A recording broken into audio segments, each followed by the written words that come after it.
He was born into chains. A slave in the Roman Empire. His body was owned. His future dictated. His suffering guaranteed. And yet, through all of that, he discovered something most people never do, even in freedom, inner mastery.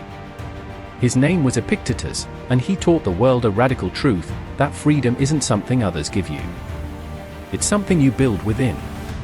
Through reason. Through discipline.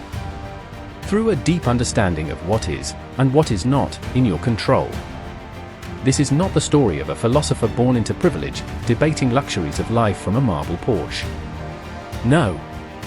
Epictetus lived at the edge of survival, and from that edge, he built a philosophy so unshakable that emperors would later read his words for guidance. He didn't ask for freedom.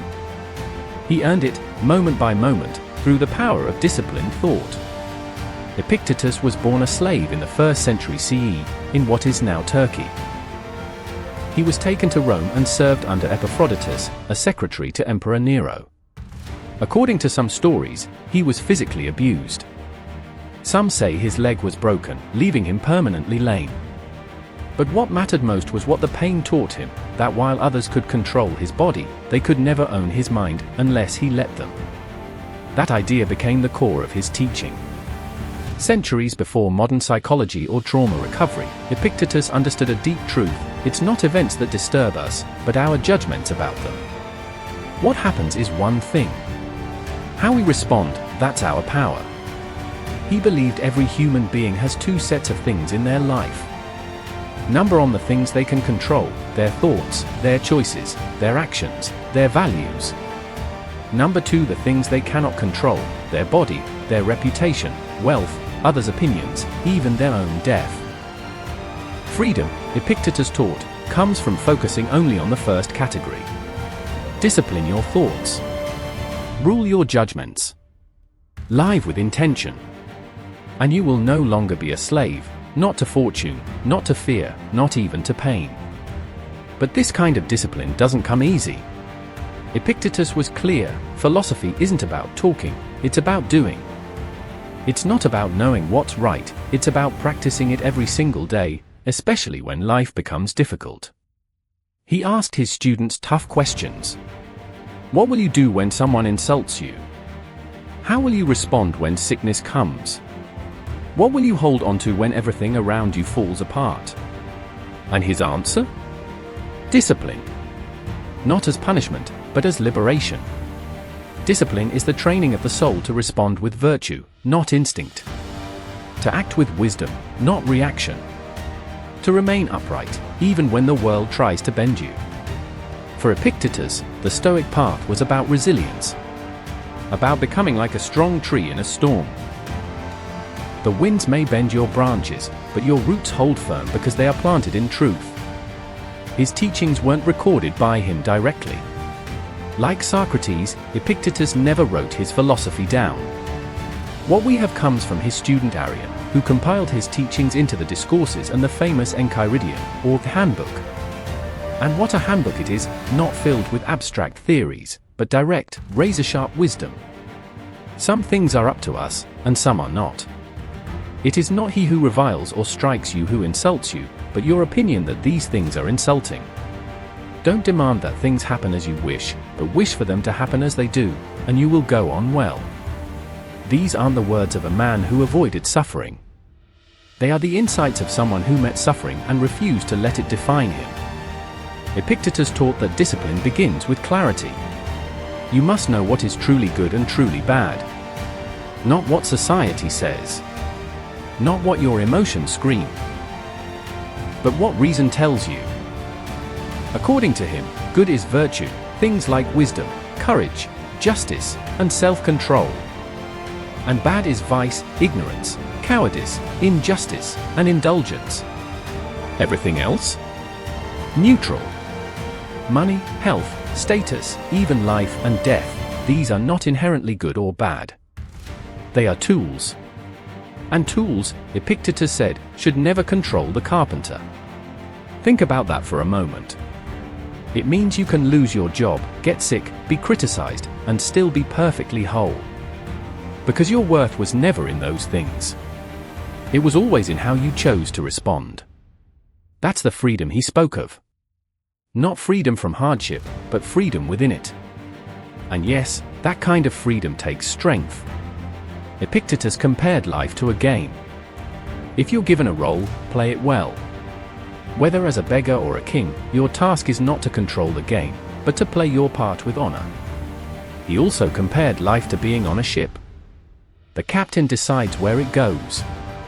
You don't get to choose the weather or the winds, but you can choose how you sail. He trained his students to accept reality, not resent it. To meet every challenge as a test of character. Not to whine, not to run, but to rise. His philosophy wasn't cold. It was clear. He didn't say emotions are bad. He said being ruled by them is dangerous. When fear takes the wheel, reason crashes. When anger speaks first, wisdom stays silent. So, he taught the discipline of self-awareness. Catch your thoughts. Question your impressions. Delay your reaction. Examine what really matters. He believed that the true philosopher is like an athlete, constantly training, enduring discomfort, and aiming at excellence, not approval. And in that, he found freedom. Even while being bound. Even while limping.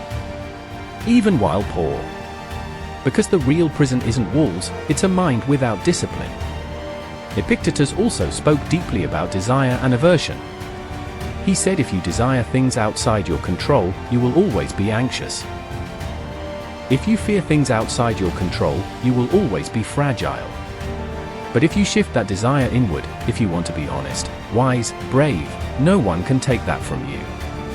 Imagine walking into the world and saying, I want only to do my duty. I wish only to act with justice. I fear nothing but becoming a bad person. That is the Stoic spirit. And it's one that Epictetus lived, not just taught. He also emphasized the power of role models. Not celebrities or influencers, but virtuous people. Men and women who lived with integrity. Because we become what we admire. He asked, do you want to be free? Then imitate the free, not in wealth, but in wisdom. This is not self-help hype. This is hard-earned clarity from a man who lost everything except his soul, and found that was all he ever needed. Epictetus believed that every day was a test. Every moment a chance to respond well. And in this way, life became a kind of spiritual training ground. Not for perfection, but for progress. You're going to fail. You're going to forget.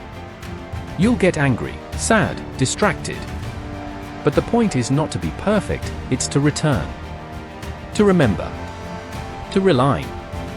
That's what discipline is, not rigidity, but returning to your principles every time the world tries to drag you away. So, what does this mean for us, here and now? It means that no matter your past, your status, or your situation, you can build freedom within. You can choose to stop chasing things you can't control. You can train your mind to focus on what's up to you. You can live with less fear. With more clarity.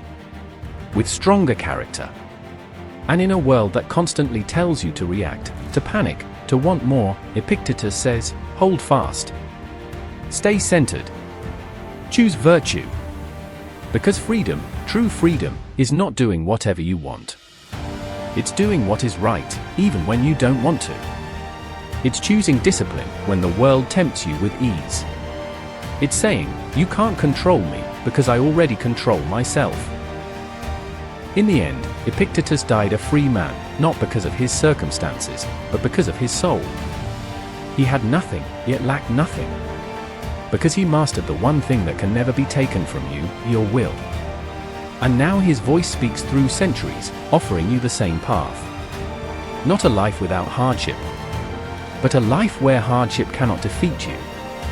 Not a life of passive acceptance, but of powerful discipline. And if he could do it, a slave with a broken body, then maybe, just maybe, so can you. Because freedom was never out there. It was always within.